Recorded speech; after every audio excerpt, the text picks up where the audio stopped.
안녕하세요. 여러분들과 함께 계약법 2를 공부하게 된 저는 김영두 교수라고 합니다. 먼저 여러분들의 입학을 환영합니다. 여러분들과 직접 만나서 인사를 나누어야 되는데 코로나 때문에 당분간은 사이버 학습을 진행할 수밖에 없을 것 같습니다. 여러분 3년 동안 힘들겠지만은 열심히 공부해서 모두 좋은 성과 있기를 바랍니다. 이번 학기는 당분간 사이버 강의를 실시하게 되는데요. 먼저 여러분들은 제공된 수업 자료를 바탕으로 해서 자신이 정한 민법 교과서의 해당 진도를 예습해야 됩니다. 예습이 제일 중요하겠죠. 그리고 예습을 실시한 후에는 출석시험을 실시합니다. 출석시험 문제는 게시판에 올려두도록 하겠습니다. 여러분은 10분 동안 출석시험을 실시하고요. 출석시험이 끝나면 동영상 강의를 시청하면 됩니다. 강의를 시작하기 전에 먼저 출석시험 문제를 해설하도록 하겠습니다. 그리고 강의는 1교시, 2교시, 3교시로 나누어서 진행하도록 하겠습니다.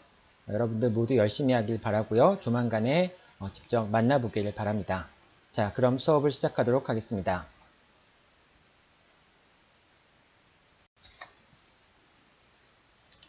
자, 먼저 출석시험 문제 살펴보도록 하겠습니다. 첫 번째 문제입니다. 부동산을 증여한 경우에 서면에 의하여 증여계약을 체결하지 않았다고 하더라도 부동산을 인도하였다면 증여계약을 해지할 수 없다. 서면에 의해서 계약이 체결되지 않은 경우라고 하더라도 이행이 이루어진 부분에 대해서는 증여계약의 해제 효력이 미치지 않는다라고 얘기를 하죠. 근데 증여계약이 이행이 됐다라고 하는 것은 단순히 인도만 된 것만 가지고는 안 되고요. 증여계약이 등기 등으로 인해서 완전하게 이행이 돼야지만 그래야지만 이행이 이루어졌다라고 얘기할 수 있습니다. 따라서 단순히 인도만 한 것만 가지고는 증여계약을 해제할 수 없다라고 얘기할 수 없습니다. 그러니까 1번 문제는 틀린 문제가 되겠죠.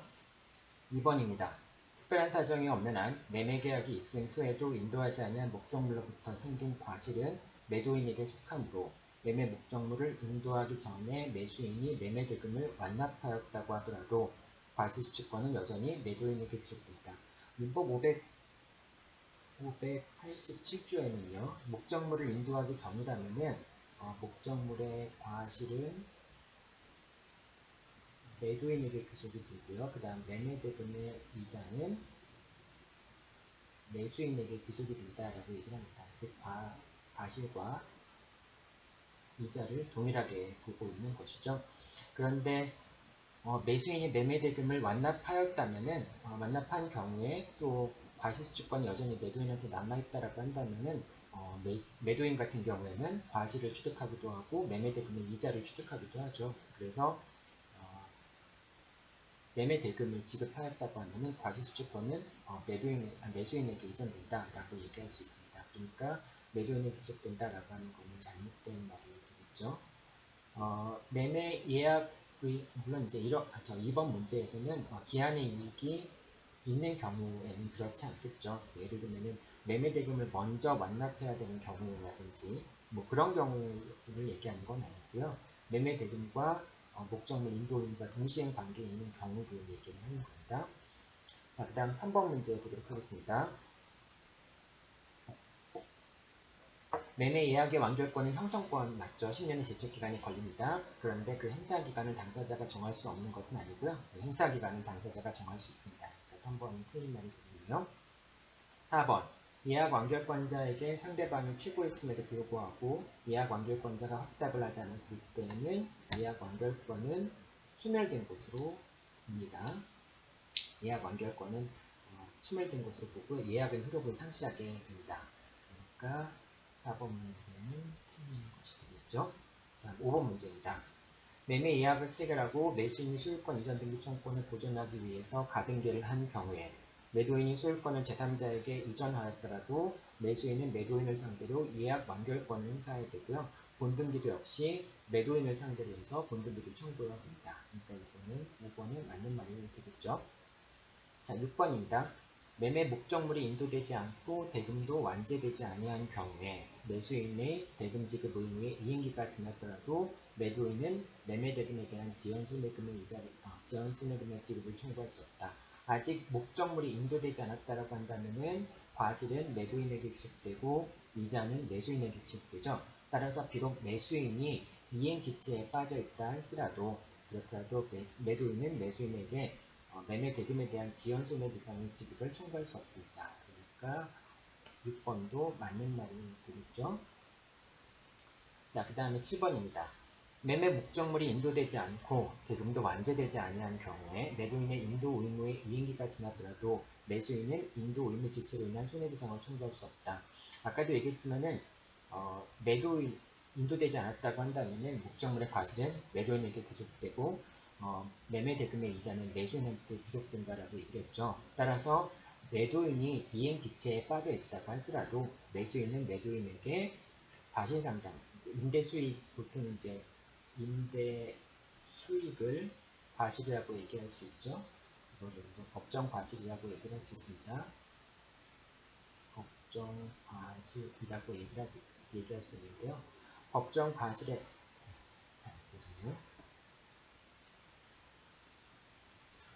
법정 과실이라고 얘기를 할 수 있는데요. 여러분들 물건의 사용 대가를 과실이라고 생각하면 됩니다. 법정 과실에 해당하는 것인데 이 법정 과실에는 매도인한테 귀속되는 것이기 때문에 비록 매도인이 이행지체에 빠져있다 할지라도 매수인은 매도인에게 법정 과실 상당의 손해배상, 지연 손해배상을 청구할 수 없다라고 하는 부분입니다. 그래서 6번과 여러분들이 7번의 경우에 매도인의 이행지체 또는 매수인의 이행지체가 성립되었다고 해서 바로 지연 손해배상을 청구하거나 그럴 수 있는 것은 아니다라고 하는 점을 같이 기억해 둬야 되겠죠. 이 부분은 나중에 여러분들이 채무 불이행으로 인한 손해배상, 지연 손해배상을 청구하는 부분을 공부할 때 기억해 둬야 될 부분입니다. 단순히 상대방이 이행지체에 빠져 있다고 하더라도 바로 손해배상을 청구할 수 있는 건 아니고요. 인도를 하지 않았을 경우에는 각자 과실, 이자가 귀속되기 때문에 매도인은 지연 이자에 대한 손해배상을 청구할 수 없고요. 매수인은 반대로 매도인에게 인도 의무 지체로 인한 손해배상을 청구할 수 없다라고 하는 점을 기억해 두면 됩니다. 손해배상을 청구할 수 없죠. 라는 말입니다. 자, 그 다음에 9번입니다. 8번입니다. 계약금 계약에 따라 매매계약을 해지하려면 해제 의사표시와 함께 계약금의 대액을 이행 제공하는 것으로 충분합니다. 이행 제공하는 것으로 충분하고 상대방이 수령하지 않았다고 해서 공탁까지 할 필요는 없습니다. 자, 그 다음에 9번입니다. 매수인이 중도금 지급기일 이전에 중도금을 지급하였다면 이 중도금 지급기일이라고 하는 것은 중도금 기일 이전에 중도금을 지급하였다라고 하는 것은 이행에 착수했다라고 하는 것을 얘기하죠. 매도인은 특별한 사정이 없는 한 중도금 지급기일까지 계약금의 대액을 제공하면서 계약을 해지할 수 없다. 자, 이행의 착수라고 하는 것은 이행기 전에도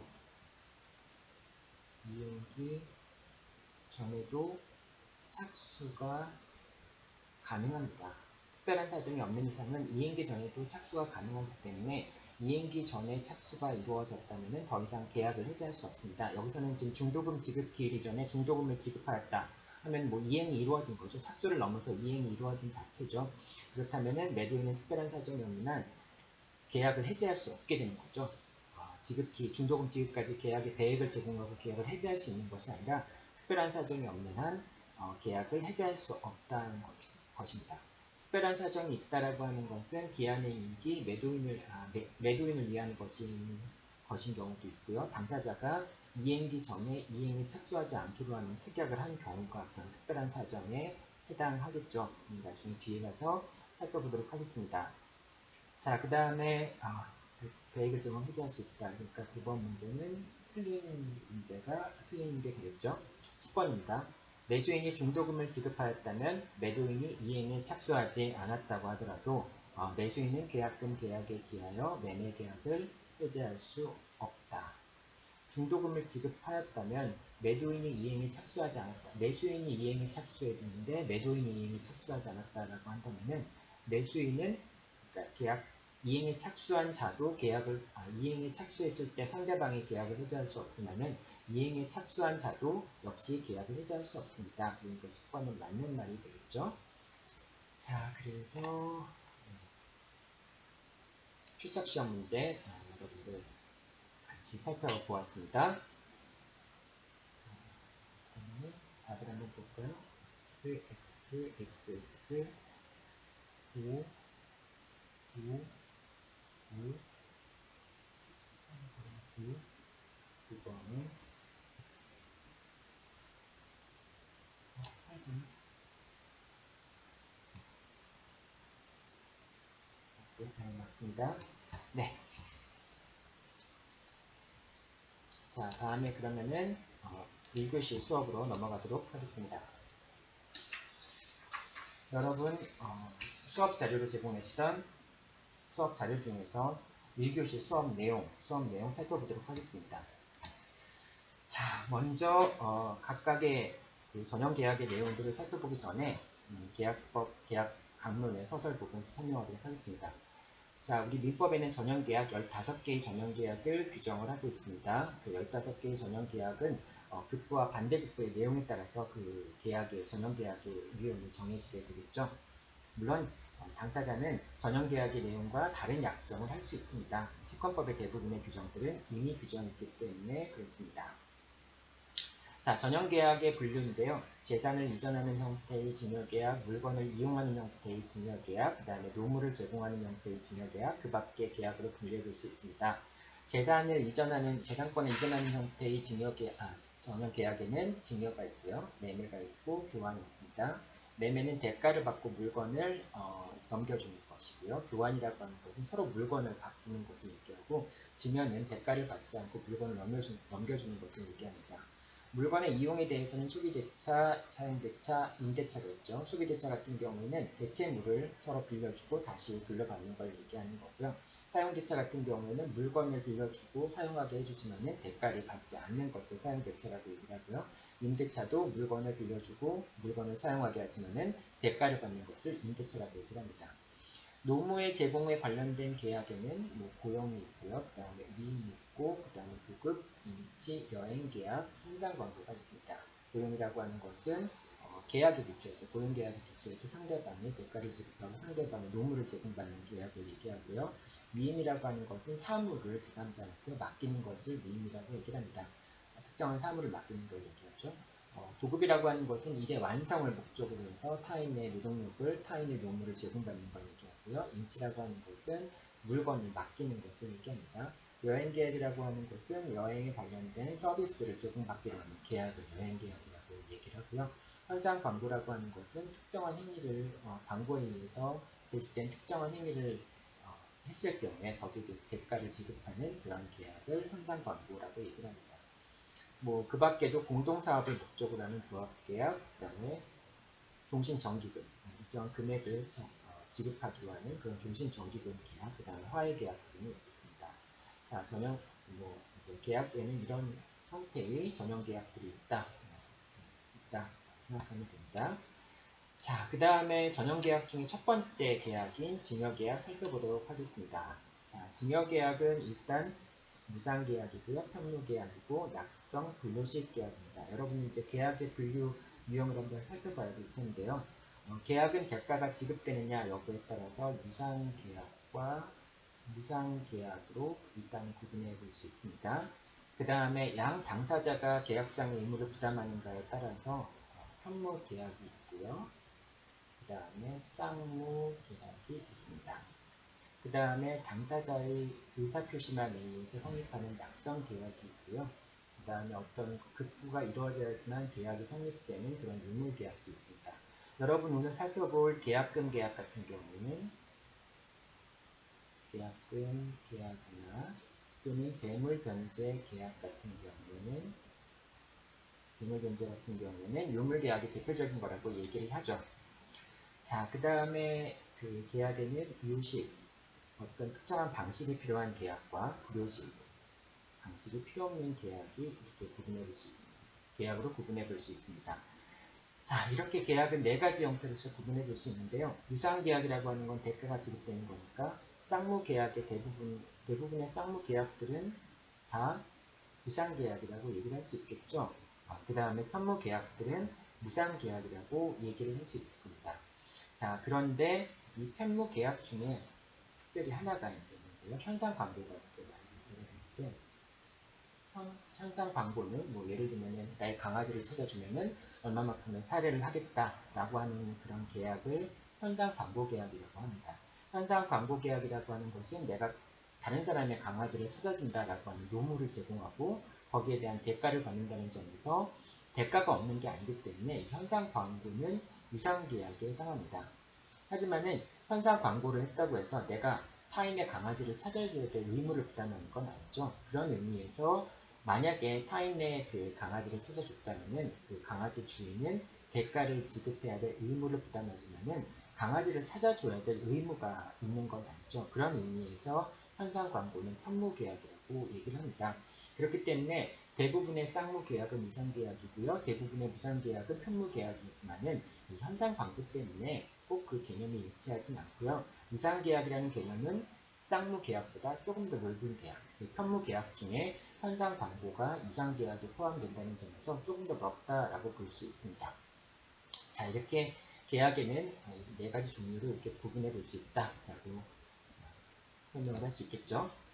자, 그 다음에 증여의 의의를 살펴봤는데요. 증여계약은 아까도 얘기했지만은 무상계약이죠. 대가를 지급하지 않는 것이고요. 그 다음에 수중자만 의무를 부담한다는 점에서 편무계약입니다. 그 다음에 특정한 물건을 지급해야지만 계약이 성립하는 것이 아니라 당사자의 구두에 의해서 계약이 성립된다는 점에서 낙선계약이고요. 그 다음에 계약 성립에 특별한 방식을 요하지 않기 때문에 불효식 계약이라고 얘기할 수 있습니다. 증여계약이 성립되면 증여자는 물건을 상대방한테 주어야 할 의무를 부담하는데요. 우리 민법은 특정물의 경우에 선관주의 의무를 규정을 하고 있습니다. 근데 증여자 같은 경우도 선관주의 의무를 부담할 것인가 여부에 대해서 논란이 있습니다. 왜냐하면 증여자는 목적물을 무상으로 주는 것이기 때문에 유상으로 줘야 되는 매도인 같은 경우에는 당연히 매매 목적물에 대해서 선량한 관리자의 주의로 매매 목적물을 보존해야 될 의무를 부담을 하죠. 그런데 증여자 같은 경우에는 자기가 무상으로 타인에게 어떤 물건을 주는 건데 그런 증여자에게도 선량한 관리자의 의무로서 목적물을 관리해야 된다라고 하게 되는 경우에는 증여자한테 좀 가혹한 면이 있을 수 있다라고 해서 선관주의 의무를 인정할 필요가 있느냐 그런 여부가 논란이 되고 있다 정도만 여러분들이 기억해 두면 됩니다. 자, 증여자의 담보책임 부분도 역시 증여는 무상계약이기 때문에 담보책임이라고 하는 것은 유상계약에서의 대가의 형평성을 기초로 해서 인정되는 책임인데요. 증여계약 같은 경우는 무상계약이기 때문에 담보책임이 원칙적으로 발생하지 않습니다. 하지만은 증여자가 하자나 흠결을 알고도 고지하지 아니한 경우 또는 부담부 증여 같은 경우에는 일정한 상대방도 부담을 갖고 있기 때문에 이 자체가 유상계약이 되는 건 아니지만은 그렇다고 하더라도 그 부담하는 범위 내에서는 담보책임이 부담된다 이렇게 이야기할 수 있습니다. 자, 그 다음에 이제 여러분들이 증여계약 해제 부분이 이 부분을 좀 잘 알고 있어야 됩니다. 이 부분이 시험에 종종 나오는 부분이기 때문에 그렇습니다. 자, 증여계약 같은 경우에는 해제가 가능한 경우가 있는데요. 어떤 경우에 해제가 가능하냐면 서면에 의하지 않은 증여 같은 경우는 해제가 가능하고요. 그 다음에 수증자의 망은 행위가 있었을 경우에 해제가 가능하고요. 또한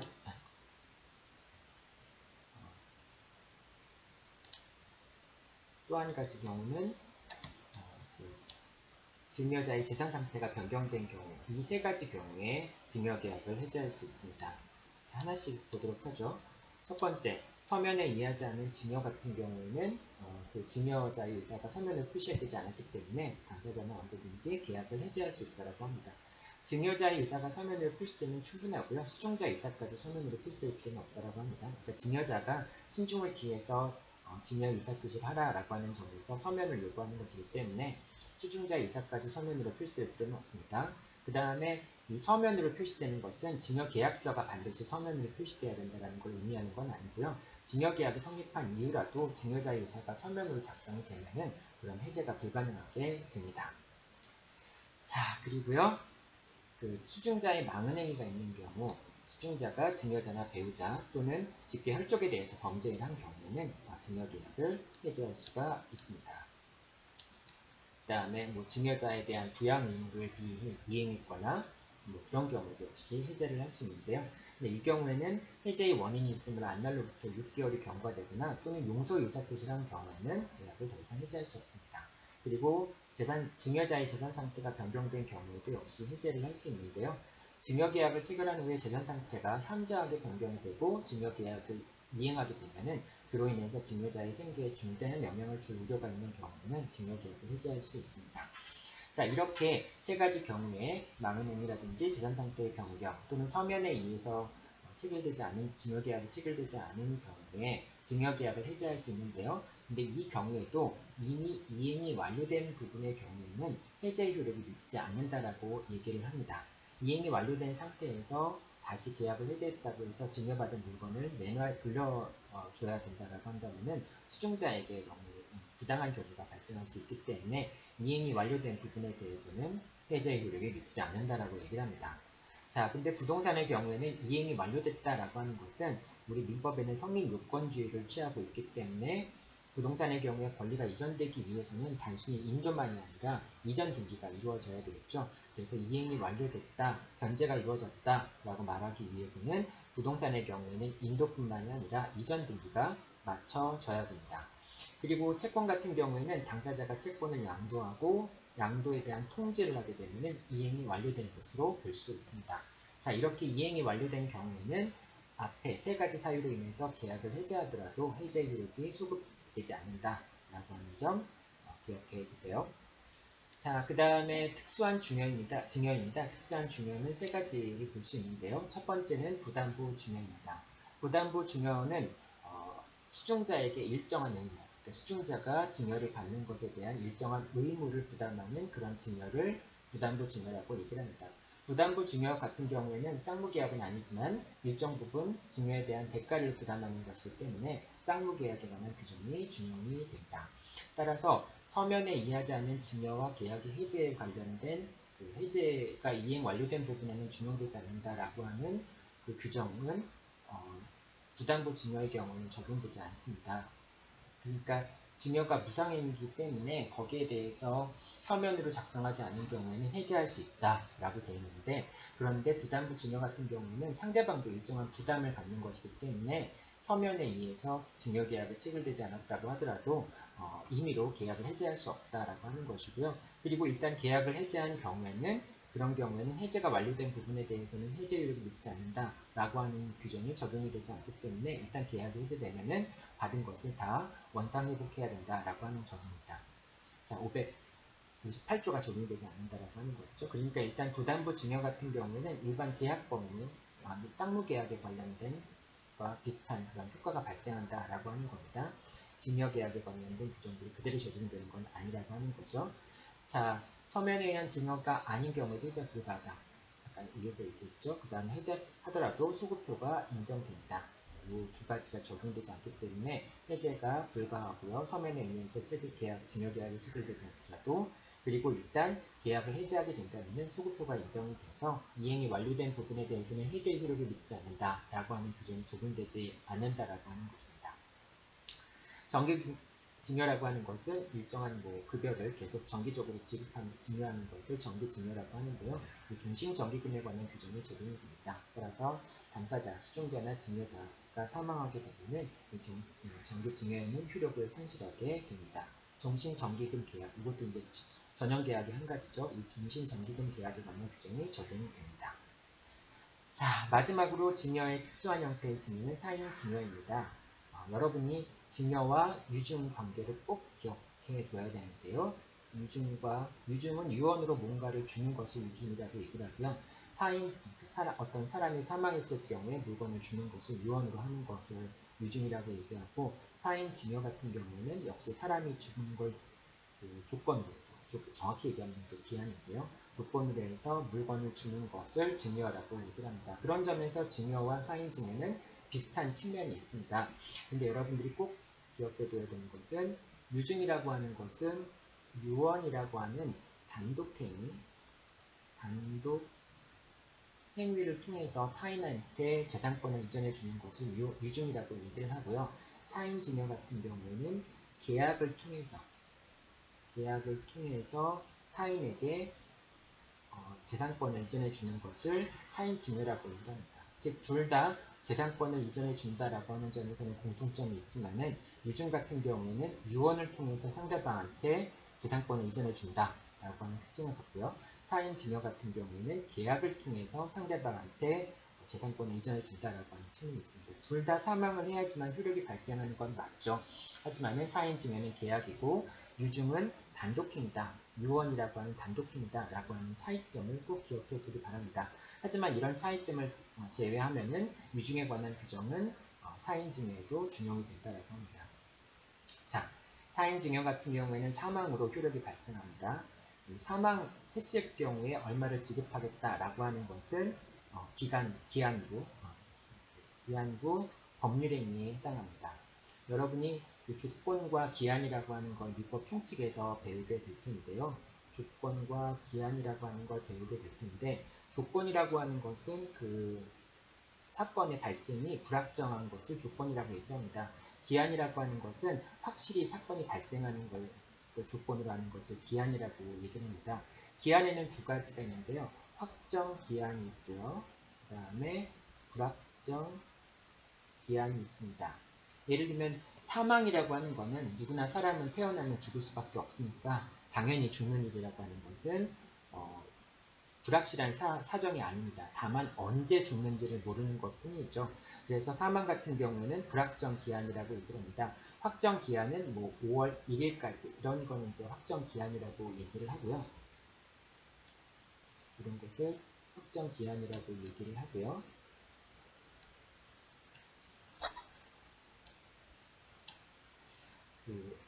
이제 아까 사망한 것처럼 그런 경우에는 불확정 기한이라고 얘기를 합니다. 조건이라고 하는 것은 아까도 얘기했지만 달성 여부가 불확실한 것을 조건이라고 얘기를 하죠. 그래서 사인증여 같은 경우에는 사망으로 효력이 발생하게 되는데, 사망이라고 하는 것은 확정되어 있는, 그러니까 사망이라고 하는 것은 그 발생 여부가 불확실한 것이 아니기 때문에 기한입니다. 사망으로 인해서 효력이 발생한다라고 하면 그건 기한부 법률행위라고 얘기를 할 수 있습니다. 조건이 아닌 것이죠. 자, 어쨌든 사망은 조건이 아니고 불확정 기한이다라는 얘기를 했었죠. 그래서 유증은 단독행위고 사인은 계약이다라고 하는 것도 얘기했고요. 사인증여는 계약이기 때문에 반드시 증여자와 수증자 사이의 청약과 승낙이라고 하는 의사의 합치가 필요합니다. 그 다음에 사인증여 같은 경우에는 유증에 관한 규정이 준용이 됩니다. 그래서 유증에 관한 규정이 준용되는데, 아까도 얘기했지만 사인증여는 계약이고요. 유증은 단독행위라고 얘기를 했잖아요. 그렇기 때문에 유언의 방식, 유증이라고 하는 그 단독행위에 특유한 유언의 방식, 엄격한 유언의 방식이라든지 유언 능력, 그 다음에 상대방의 승인과 포기 또는 유언의 철회 등에 대한 규정은 유증의 사인증여에 관해 적용되지 않습니다. 그 다음에 포괄적 유증을 받은 자는 상속인과 동일한 권리 의무가 있는데요. 이 규정은 포괄적 사인증여의 경우에는 적용되지 않는다라고 얘기를 합니다. 포괄적 사인증여, 이거는 이제 계약에 관련된 것이니까 포괄적 유증은 포괄적 사인증여에 관한 규정이 적용되고 권리 의무가 있다는 규정은 포괄적 사인증여에 준용되지 않는다라고 얘기를 합니다. 자, 이상에서 그 증여계약에 관련된 내용들을 살펴보았고요. 다음 시간은 잠깐 쉬었다가 다음 시간에는 매매계약에 관련된 내용들 살펴보도록 하겠습니다. 자, 수고했습니다.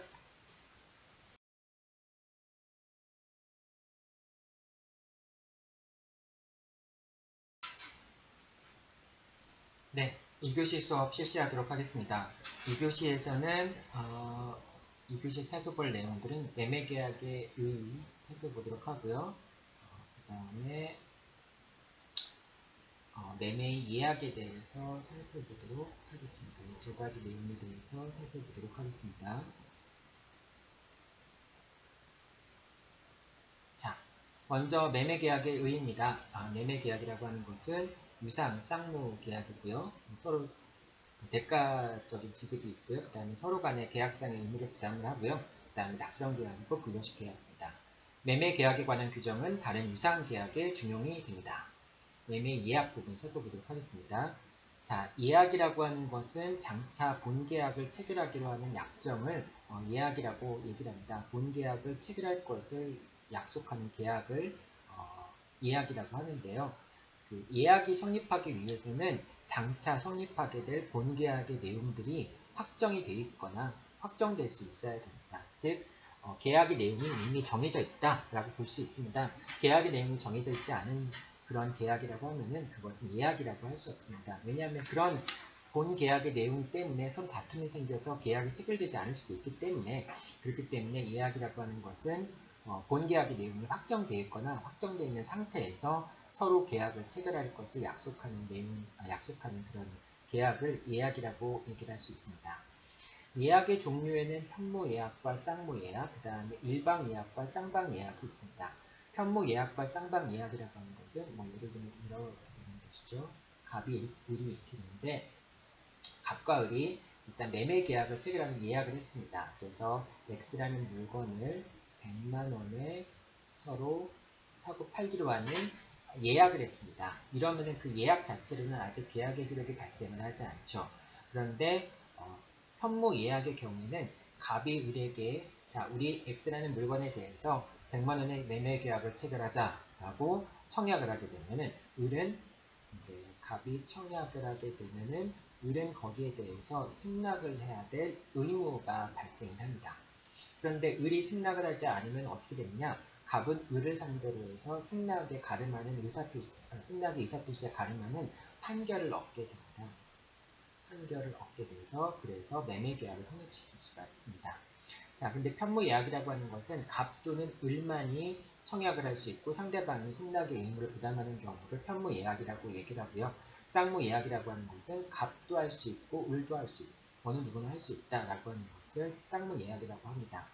자, 근데 일방예약과 쌍방예약은 무엇이냐? 일방예약 같은 경우와 쌍방예약 같은 경우에는 갑과 을이 계약을 체결했을 때 갑이 을에게 예약 완결권이라고 하는 형성권을 행사하면, 즉 너와 나 사이에 X라는 물건에 대해서 100만 원의 매매 계약이 성립한다 라고 하는 의사를 표시하면은 바로 계약이 성립됩니다. 이렇게 의사를 표시하게 되면 바로 계약이 성립됩니다. 아까 쌍무예약이나 편무예약 같은 경우에는 상대방한테 청약을 하면 상대방이 승낙을 해야 되잖아요. 그런데 이 쌍방예약이나 일방예약 같은 경우는 상대방한테 청약을 하는 것이 아니라 계약이 완성되었다, 계약이 성립되었다 라고 하는 예약 완결의 의사표시를 하게 되면 바로 계약이 성립하게 된다는 점에서 차이가 있습니다. 그러니까 편무예약이나 쌍무예약 같은 경우에는 상대방의 행위가 필요하지만은 일방예약이나 쌍방예약 같은 경우는 상대방의 행위가 필요 없게 되겠죠. 그런 점에서 차이가 있다라고 생각하면 됩니다. 민법에는 일방예약에 관한 규정을 많이 두고 있습니다. 자, 쌍방예약이나 일방예약 같은 경우에 양 당사자, 어느 당사자가 예약 완결권을 행사할 수 있다라고 하는 쌍방예약이 되는 것이고요. 한 당사자만 예약 완결권을 행사할 수 있다라고 하는 일방예약이 됩니다. 예약 완결권 행사에 의해서 계약이 성립되고요. 일방이 예약 완결권 행사할 수 있으면 쌍방이 예약 완결권 행사할 수 있으면 쌍방예약이라고 얘기를 합니다. 민법은 일방 예약에 관해서만 규정을 두고 있습니다. 자, 그 다음에 예약 완결권을 보죠. 이 예약 완결권이라고 하는 권리는 갑이라는 사람이 을에 대해서 계약이 성립됐다라는 걸 선언을 하게 되면 바로 계약을 성립시킬 수 있는 권리입니다. 그래서 이 예약 완결권은 형성권에 해당합니다. 네. 권리는 작용에 따라서 분류할 때 네 가지로 분류할 수 있는데요. 첫 번째, 권리를 작용에 따라서 분류할 때는 첫 번째 지배권과 그 다음에 청구권, 그리고 형성권, 그리고 이렇게 네 가지로 구분해 볼 수 있습니다. 이 중에서 청구권과 항변권은 항상 세트로 가야 되겠죠. 항변권이라고 하는 권리는 청구권 행사를 저지하는 권리이기 때문에 그렇습니다. 형성권이라고 하는 권리는 당사자 일방의 의사 표시에 따라서 권리 변동이 발생하는 발생시킬 수 있는 그런 권리를 형성권이라고 얘기를 합니다. 자, 예약 완결권 같은 경우에는 갑이 을에게 예약 완결권을 행사함으로써, 즉 계약이 성립했다는 의사표시를 함으로써 갑과 을 사이에 계약이 성립되고 권리와 의무가 발생하는 효과가 나타나게 되죠. 그렇기 때문에 예약 완결권이라는 권리는 존재하지 않던, 갑과 을 사이에 존재하지 않던 법률 관계를 갑의 일방적인 의사 표시에 의해서 성립시킨다라고 하는 점에서 형성권을 해당합니다. 물론 갑과 을의 일방적으로 갑이 법률 관계를 형성시킨다라고 얘기했지만은 예약 완결권 자체를 발생시키기 위해서 갑과 을 사이의 합의가 필요하게 되겠죠. 그렇기 때문에 완전한 일방적인 의사라고 얘기하기는 어렵습니다. 자, 어쨌든 예약 완결권을 합의해서 만들었다 할지라도 예약 완결권 자체는 형성권이고요. 상대방에 대한 예약 완결의 의사 표시로서 예약 완결권을 행사할 수 있습니다. 예약 완결권은 행사의 정함이 없는 경우는 상대방의 예약 완결권 행사 여부에 대한 확답을 최고할 수 있고요. 상대방이 확답이 없으면 예약은 효력을 상실하게 됩니다. 그리고 예약 완결권은 형성권이기 때문에 형성권의 행사 기간은 10년 이내 제척 기간이 해당한다라고 얘기를 했습니다. 따라서 당사자 간의 예약 완결권의 행사 기간이 정해져 있지 않다고 한다면 10년의 제척 기간 내에서 예약 완결권을 행사해야 됩니다. 이 예약 완결권은 양도가 가능합니다. 그리고 재단권적 성격이 있기 때문에 채권자 대위권의 행사 개체가 될 수도 있습니다. 즉 채권자 대위권을 행사함에 있어서 이 예약 완결권은 피대의 권리가 될 수가 있습니다. 그러니까 채권자 대위권을 행사하기 위한 피대의 권리가 될 수 있다고 하는 겁니다. 피대의 권리가 될 수 있습니다. 그리고 장래의 소유권 이전 등기 청구권을 보존하기 위해서 예를 들면 예약을 하게 되면은 예약 완결권 행사하게 되면은 매수인 같은 경우에는 소유권 이전 등기 청구권을 취득할 수 있게 되잖아요. 그래서 가등기한 후에 예약 완결권 장래 예약 완결권이 행사돼서 계약의 효력을 발생했을 경우에 취득할 수 있는 소유권 이전 등기 청구권을 보존하기 위한 목적에서 가등기를 할 수 있습니다. 자, 가등기한 후에 예약 완결권을 행사하면 비록 소유권이 이전되었다고 하더라도 가등기 의무자를 상대로 해서 분등기를 청구할 수 있다라고 얘기하는 겁니다. 이거는 좀 자세히 설명을 할게요. 이제 갑과 을이 예약을 한 다음에 X에 대해서 예약을 하게 됩니다. 이제 매매 예약을 하게 되었고요. 그 다음에 만약에 을이 예약 완결권을 갖고 있다.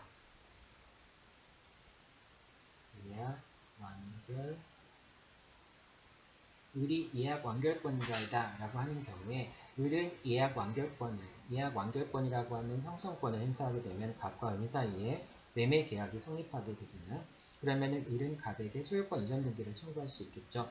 그 소유권 이전 등기 청구권을 보존하기 위해서 을은 소유권 이전 등기 청구권 보존을 위해서 가등기를 해줄 수 있게 할 수 있습니다. 자, 을이 가등기를 했는데 만약에 갑이 X라는 부동산을 병에게 소유권 이전 등기를 해줬다. 즉 소유권을 받고 넘겼다.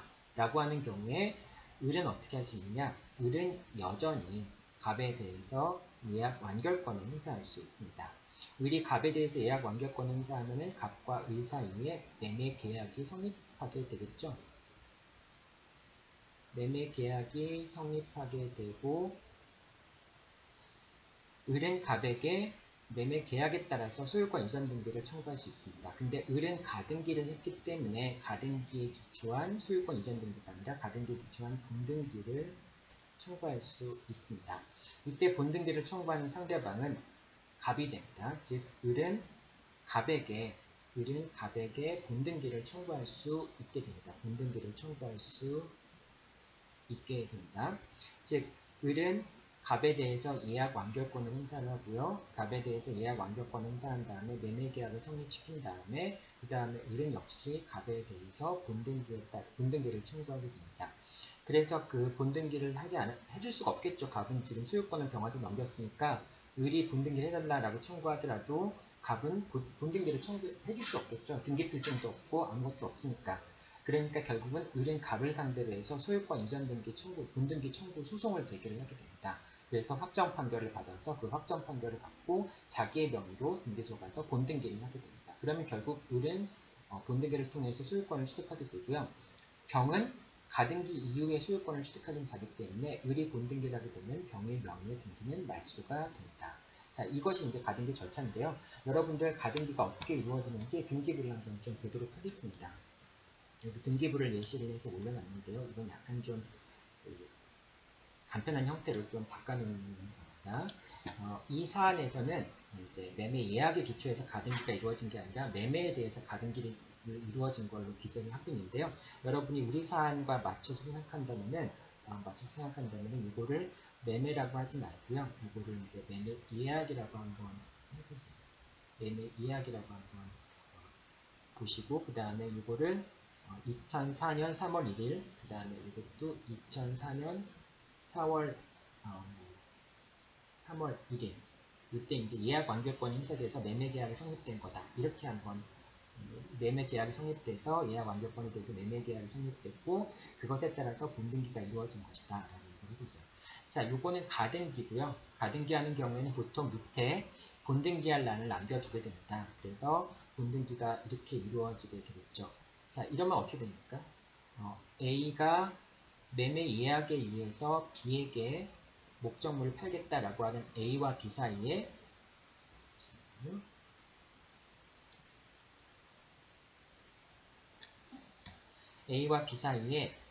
이제 A와 B 사이에 매매 예약이 있었던 것이죠.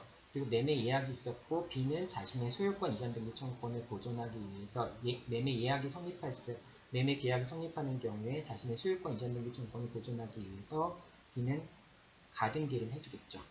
자, 근데 여기서 가등기를 한 다음에 A가 어떻게 했습니까? A가 C에게 소유권을 이전해 주게 되겠죠. 여러분들 이 가운데 부분은 신경 쓰지 마세요. 이 가운데 부분, 이 부분은 가운데 부분은 지웠어야 되는데 잘못 남겨둔 겁니다. 이 가운데 부분은 없다고 생각하세요. 자, A가 근데 C에게 다시 소유권을 판 겁니다. C와 매매 계약을 체결하고 소유권 이전시킨 거죠.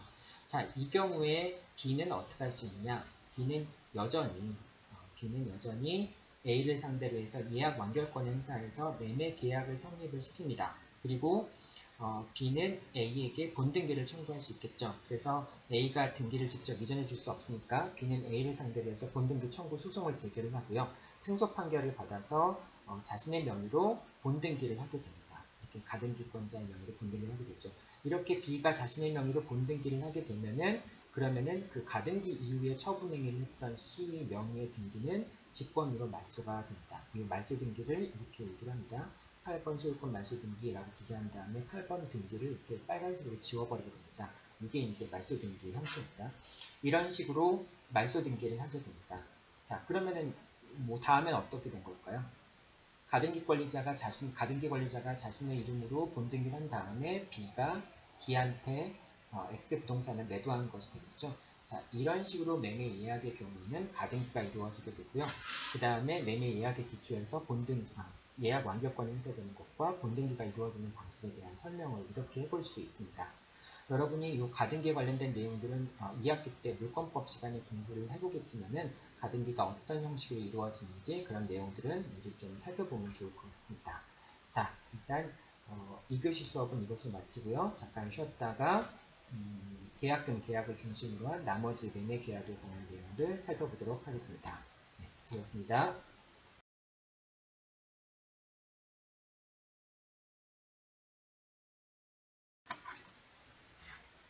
네, 3교시 수업 시작하도록 하겠습니다.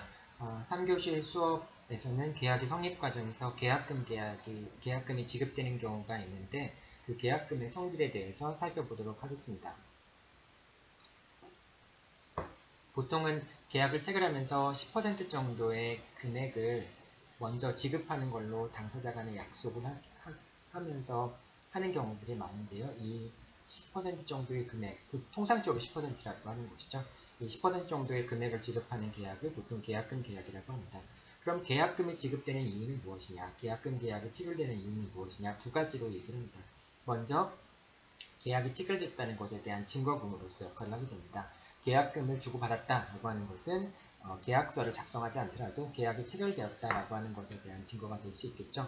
그 다음에 또 계약금은 해약금으로 추정을 하게 됩니다. 즉, 양 당사자가 이행에 착수하기 전까지는 계약금을 포기하거나 또는 계약금의 배액을 지급하고 계약을 해지할 수 있는 해약금으로 추정이 된다고 합니다. 해약금으로 추정이 되기 때문에 계약금을 주고받더라도 당사자가 계약을 해지할 수 없음을 명확히 규정할 수 있긴 있죠.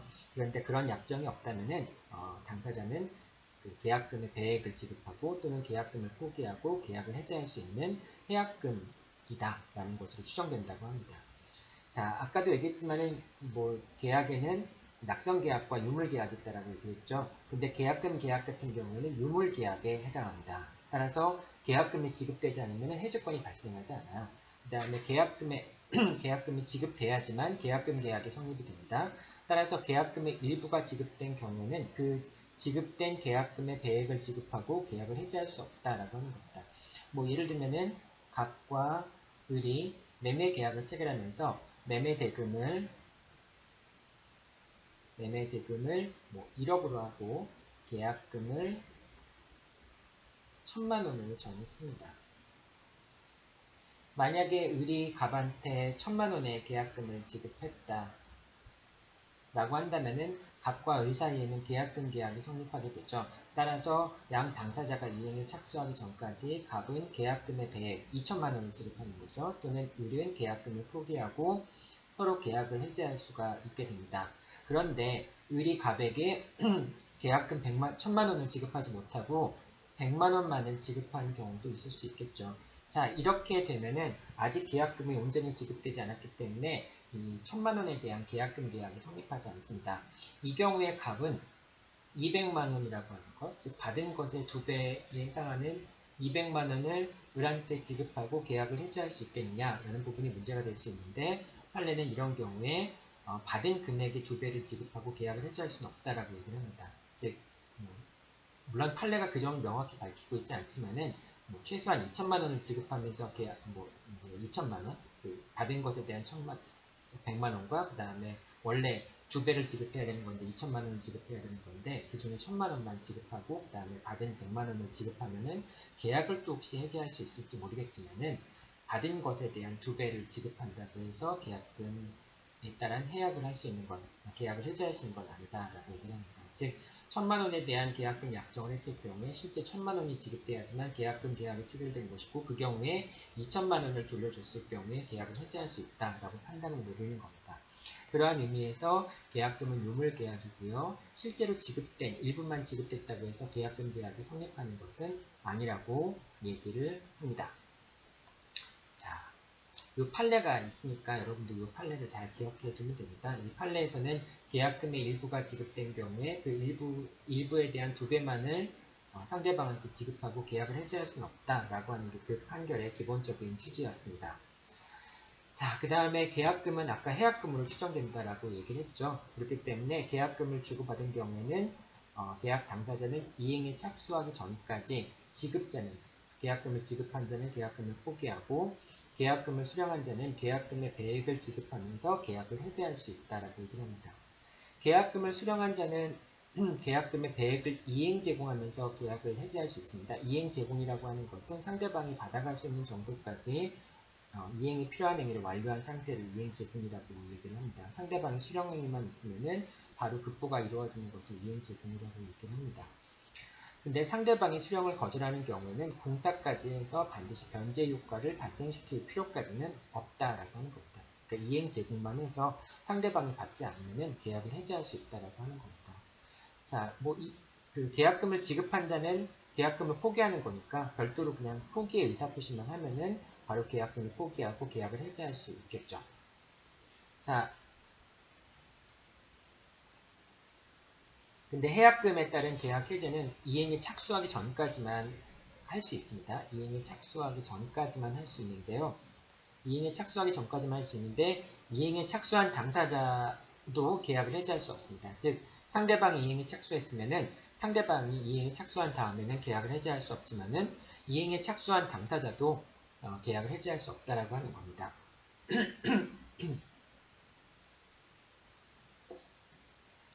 자, 그럼 이행 착수라는 것이 어떤 의미인지 살펴보도록 하겠습니다. 이행의 착수라고 하는 것은 이행에 필요한 전제 행위를 하거나 또는 이행 행위의 일부를 하는 경우에 이행의 착수가 있었다라고 얘기하는 겁니다. 즉 착수라고 하는 것은 전제 행위를 하는 것. 이행을 위해서 필요한 전제 행위를 하거나 또는 이행 행위의 일부를 하는 것을 이행의 착수라고 얘기를 합니다. 단순히 이행을 준비하는 것은 이행의 착수가 아닙니다. 그리고 이행을 청구하는 소를 제기한 것만 가지고도 이행에 착수했다라고 얘기를 할 수 없습니다. 그리고 토지거래 허가를 받았다는 것 자체가 이행에 착수했다라고 하는 걸 의미하는 건 아닙니다. 이 부분들이 여러분들 시험 문제에 종종 출제되는 내용들인데요. 이행의 준비만으로는 이행의 착수가 아니다. 이행을 청구하는 소를 제기한 것은 이행의 착수라고 볼 수 없다. 토지거래 허가를 받은 것만 가지고도 역시 이행의 착수가 아니다 라고 하는 점 꼭 기억해 두기 바랍니다. 자, 이제 이행의 착수라고 하는 걸 얘기를 했는데요. 이행의 착수를 하게 되면 상대방은 계약 해지를 할 수 없습니다. 그런데 이제 이런 경우는 한번 살펴볼게요. 갑과 을이 매매 계약을 체결하면서 계약 날짜에 계약일은 언제였냐면 5월 1일 날이었습니다. 근데 중도금 지급일은 7월 1일이었어요. 그러면 계약 당일날 서로 계약금을 주고받겠죠. 계약금을 지급했을 때인데 7월 1일 전까지 중도금이 지급되기 전까지라면은 양 당사자는 계약금을 포기하거나 또는 계약금의 배액을 지급하고 계약을 해지할 수가 있게 됩니다. 그런데 을이 중도금을 지급한 7월 1일 날 지급해야 되는데 6월 20일 날 중도금을 지급하는 경우도 있지 않습니까? 그러면 이제 만약에 을이 6월 20일 날 중도금을 지급했을 때 만약에 갑이 6월 25일 날 계약금의 배액을 을에게 지급하고 계약을 해지할 계획을 갖고 있었다라고 한번 생각해 보세요. 만약에 을이 6월 20일 날 중도금을 지급하지 않았다면 갑은 6월 25일 날 계약금의 배액을 지급하고 계약을 해지할 수 있었겠죠. 근데 6월 20일 날 을이 갑에게 중도금을 지급하는 바람에 더 이상 계약을 해지할 수 없게 됩니다.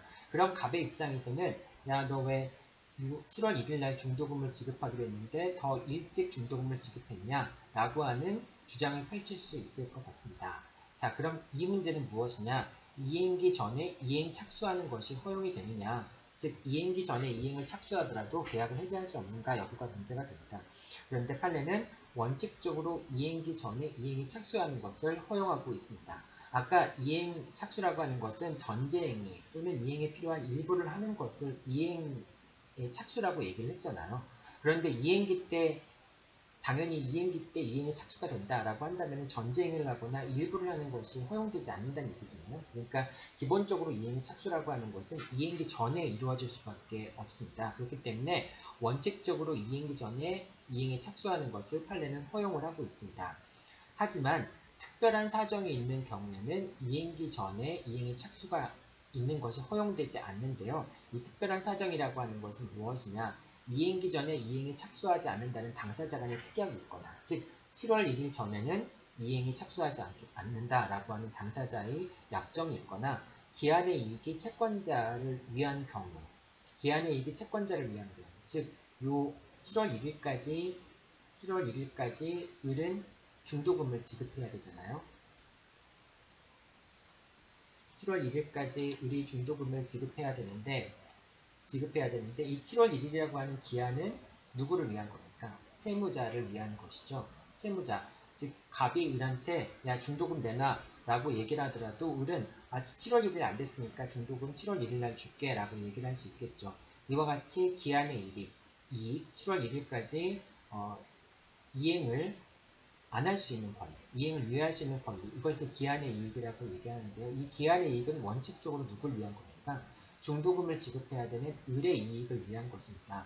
그런데 이 기한의 이익이 7월 1일까지 이행한다라고 하는 것이 갑의 이익을 위한 경우도 있을 수 있습니다. 어떤 경우가 그러냐? 갑이 을에게 예를 들면 6월 15일 날 갑이 을에게 계약금의 배액을 가져가라 라고 얘기하면서 계약에 따라서 계약을 해지를 했습니다. 그런데 아까 갑이 계약을 해지하기 위해서는 어떻게 해야 된다고 했죠? 계약금의 배액을 주겠다라고 하는 말만으로는 부족하고 계약금의 배액에 대한 이행 제공을 해야 된다라고 얘기를 했죠. 상대방이 받지 않을 경우에는 반드시 공탁까지 할 필요는 없지만은, 즉 공탁까지는 필요 없지만은 최소한 이행 제공을 해야 되는 것이죠. 이행 제공을 하지 않은 상태에서 갑이 계약금의 배액을 지급하겠다라는 말만 하고 계약을 해지해도 해제 효과가 발생하지 않습니다. 그런데 이렇게 6월 15일 날 계약금의 배액을 이행 제공하지 못했지만은 계약을 해지하겠다라고 얘기했을 경우에는, 그런 경우에는 7월 1일까지 이행하는 것이 기한의 이익이 채권자를 위한 것이기도 하다라고 이해를 합니다. 왜냐하면 6월 15일 날 계약을 해지하겠다라고 갑이 얘기했는데 아직 계약금을 이행 제공하지 않았어요. 그럼 우리 입장에서는 그 계약을 미치기 싫으니까 곧바로 이행 제공을 할 수 있겠죠. 이행기 전에도 이행이 착수할 수 있으니까 7월 1일 전에도 중도금을 지급할 수 있겠죠. 그렇게 되면은 갑은 이행 제공이 좀 늦었다는 이유로 해서 계약을 해지할 수 있었는데 계약을 해지하지 못하게 되잖아요. 따라서 이런 경우 해약금의 제공에 이르지 않았지만 계약 해지 의사표시 한 경우, 즉 계약금의 배액을 지급하지 않아서 계약 해지 의사표시가 효력이 없는 경우에는 이때는 7월 1일이라고 하는 그 기한의 이익이 채권자를 위해서도 기한의 이익이 있는 것으로 인정이 됩니다. 따라서 이러한 경우에는 이행기 전에 이행에 착수하는 것이 허용이 되지 않아요. 그러니까 이행기 전에 이행에 착수하는 것은 두 가지 경우가 있는 거죠. 이행기 전에 이행에 착수하지 않기로 하는 당사자의 특약이 있거나, 또는 기한의 이익이 원래는 채무자를 위한 것이기도 한데 채권자를 위한 것이기도 한 경우, 즉 7월 1일까지 7월 1일에 이행한다라고 하는 것이 갑의 이익을 위한 것이기도 한 경우에는 이행기 전에 이행에 착수하는 것이 허용되지 않습니다. 다시 한번 설명을 하면요. 이행기 전에 이행에 착수하는 것은 원칙적으로 허용이 됩니다. 하지만 특별한 사정이 있는 경우에는 이행기 전에 이행의 착수가 허용되지 않는데, 그 특별한 사정은 두 가지라는 것이죠. 이행기 전에는 이행에 착수하지 않는다라고 하는 당사자의 특약이 있거나, 기한의 이익이 채권자를 위한 것이기도 한 경우, 그런 경우에 특별한 사정이 있는 것이기 때문에 이행기 전에 이행에 착수하는 것이 허용이 되지 않는다라고 하는 겁니다. 여러분들 이 내용들은 종종 시험 문제에도 나오는 내용들이니까 잘 기억해 두기 바랍니다. 자, 그 다음에 매매계약의 효력 부분 살펴보도록 하겠습니다. 자, 매매계약의 효력 부분인데요. 매매계약을 체결하게 되면은 매도인은 재산권 이전 의무를 부담하게 됩니다. 그 다음에 매도인은 완전한 권리를 이전해 주어야 되고요. 만약에 목적물에 제한물권이 설정되어 있다면 제한물권을 소멸시켜서 재산권을 이전해 주어야 됩니다. 매매대금과 동시행 관계라고 하는 점이죠. 이제 갑과 을이 매매계약 X에 대해서 매매계약을 체결해 줬을 때, 이 X가 이제 부동산이라고 생각해 봅시다. 부동산에 대해서 매매계약을 체결했을 때 갑은 을은 갑에게 매매대금을 지급해야 되고, 갑은 을에게 소유권 이전 등기를 해줘야 되는 거죠. 소유권 이전 등기를 해줘야 됩니다. 근데 만약에 X 부동산에 무슨 가압류가 되어 있다든지, 또는 저당권이 설정되어 있는 경우, 이런 경우가 있는데, 그럴 경우는 갑과 을 사이에 이 저당권이나 가압류에 대한 별도의 특약이 없다면 경우에 따라서는 그걸 이제 을이 인수하면서 계약을 체결하는 경우도 있어요. 근데 그런 별도의 특약이 없다면 갑은 단순히 소유권 이전 등기만 해줘야 되는 것이 아니라 가압류와 저당권을 말소한 다음에 완전한 권리를 이전해줘야 될 의무를 부담하게 된다라고 하는 겁니다. 따라서 소유권 이전 등기와 가압류 저당권 말소 의무와 이 매매대금 지급 의무는 서로 동시행 관계가 됩니다. 소유권 이전 등기 의무와 매매대금만 동시행 관계에 있는 것이 아니라 이 가압류와 저당권의 말소 의무도 매매대금과 동시행 관계에 있다라고 하는 점입니다. 이거는 생각해보면 되게 쉬운 얘기긴 하지만은 나중에 사례 부분에 가서는 이제 상당히 어려운 문제가 됩니다. 특히 가압류와 저당권을 을이 말소한 경우에 대신 이제 을이 갑한테 부상권을 행사할 수 있는 경우들에 대한 설명들이 나와요. 지금은 이런 내용까지 다 설명할 수 없겠지만은 나중에 이제 사례 문제에 가게 되면은 그런 했을 때 가압류와 저당권 말소 의무가 부상 의무로 변경되었을 경우에는, 그런 경우에는 매매대금과 부상 의무가 동시행 관계다라고 하는 그런 문제들도 나옵니다. 지금은 자세히 설명하지 않겠지만 나중에 이제 연습 문제 자세히 설명을 하게 될 겁니다. 이제 그런 것과 관련해서 요 의무와 요 의무가 동시에 관계다라고 하는 거 기억해 두면 됩니다. 자, 그 다음에 매수인의 수령 의무가 인정될 것이냐, 즉 매수인이 수령하지 않으면 채권자 지체의 책임이 성립하는가 여부에 대해서도 학설이 대립하고 있습니다. 수령하지 않은 것이 채무불이행에 해당합니다. 즉 매수인이 수령하지 않는 경우에 매도인이 수령 의무 위반의 이유로 계약을 해제하고 채무불이행으로 인한 손해배상을 청구할 수 있는가 여부가 문제가 됩니다. 자, 그리고 이제 매매 계약에서는 매매 대금과 과실의 귀속 문제, 매매 대금의 이자와 과실의 귀속 문제가 발생을 하는데요. 이제 587조가 이 점에 대해서 규정을 하고 있습니다. 한번 좀 볼게요. 매매 계약이 있은 후에 인도하지 아니한 목적물로부터 생긴 과실은 매도인에게 속한다라고 되어 있고요. 매수인은 목적물의 인도를 받은 날로부터 대금의 이자를 지급해야 된다라고 되어 있죠. 이 얘기는 무슨 얘기입니까? 대금의 인도를 받은 날로부터 대금의 이자를 지급해야 된다라고 규정을 하고 있잖아요. 그 얘기는 대금의 물건의 인도를 받지 않았을 경우에는 대금의 이자를 지급할 필요가 없다라고 하는 얘기잖아요. 그러나 대금의 지급에 대해서 기한이 있는 때에는 그러하지 않는다. 이 얘기는 무슨 얘기입니까? 인도를 받은 날로부터 대금의 이자를 지급해야 되는데 인도를 먼저 받고 대금은 나중에 해야도 되는데, 즉 대금의 지급에 대해서는 기한이 있는 경우에는 그에 따른다라고 하는 겁니다. 그러니까 즉 인도와 대금이 동시에 지급돼야 되는 경우는 인도하지 않았다면은 대금에 대한 이자도 지급할 필요 없다라고 하는 게 이 내용이잖아요. 그런데 대금의 지급에 대해서 기한이 있는 경우에는, 즉 인도가 5월 1일 날인데 대금이 4월 1일 날 지급해야 된다라고 하는 경우에는 4월 1일 날 지급하지 않으면 이자를 지급해야 돼요. 그리고 인도가 5월 1일 날인데 대금 지급이 6월 1일 날인 경우에는, 그런 경우에는 이거에 따라서 6월 1일까지는 당연히 인도하지 않은 것과 상관없이 6월 1일까지는 이자를 지급할 필요가 없겠죠. 따라서 대금의 지급에 대해서 기한이 있는 경우에는 그 기한의 약정에 따라서 해결을 하게 되면 되고요. 이 경우는 지금 두 번째 분달에 설명하고 있는 것은 인도와 대금의 동시행 관계인 경우를 얘기를 하는 겁니다. 즉 매매 계약이 체결됐을 경우에는 매도인은 목적물의 과실에서 발생하는 과실을 수취하게 되고요. 인도되지 않은 경우에. 그 다음에 목적물이 인도되지 않은 경우라고 한다면 매수인은 매매 대금에 대한 이자를 지급할 필요가 없다라고 얘기하는 겁니다. 여러분, 과실이라고 하는 거는 민법 총칙 시간에 배우긴 할 텐데요. 과실에는 천연과실과 법정과실이 있습니다. 천연과실 같은 거는 뭐를 얘기할까요? 사과 같은 거. 돼지가 새끼를 낳았다. 새끼. 닭이 계란을 낳았다. 달걀을 낳았다. 달걀 같은 게 천연과실에 해당하는 것이 되겠죠. 법정과실은 뭘까요? 법정과실이라고 하는 것은, 법정과실은 물건의 사용 대가.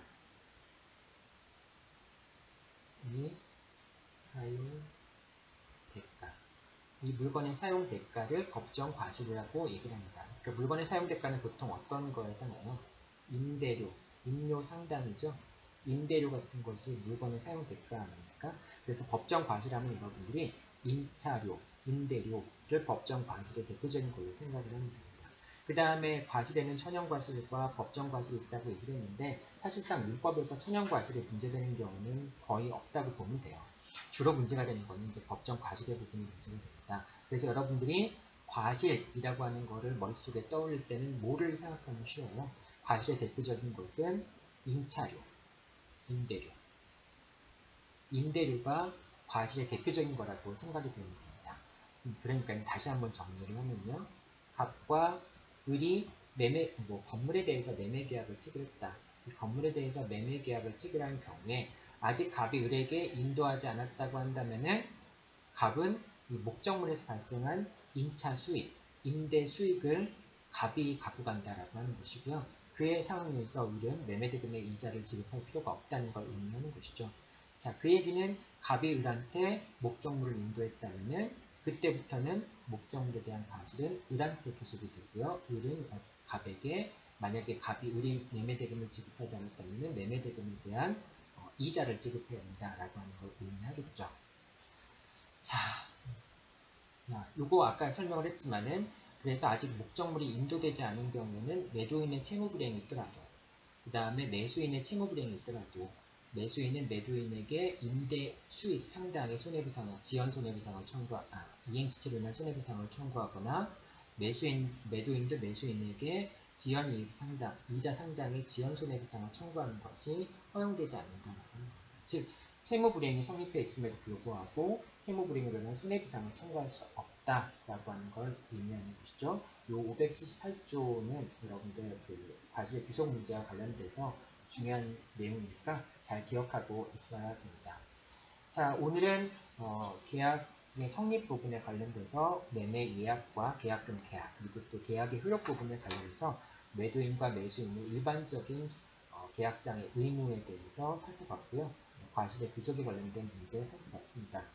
다음 시간부터는 담보책임 부분에 대해서 살펴보도록 하겠습니다. 자, 처음 사이버 강의를 진행했는데요. 여러분들 좀 어려운 점이 많이 있었겠지만은 좀 서로 잘 양해를 하고 당분간은 사이버 강의 열심히 들었으면 좋겠습니다. 자, 수고했습니다. 감사합니다.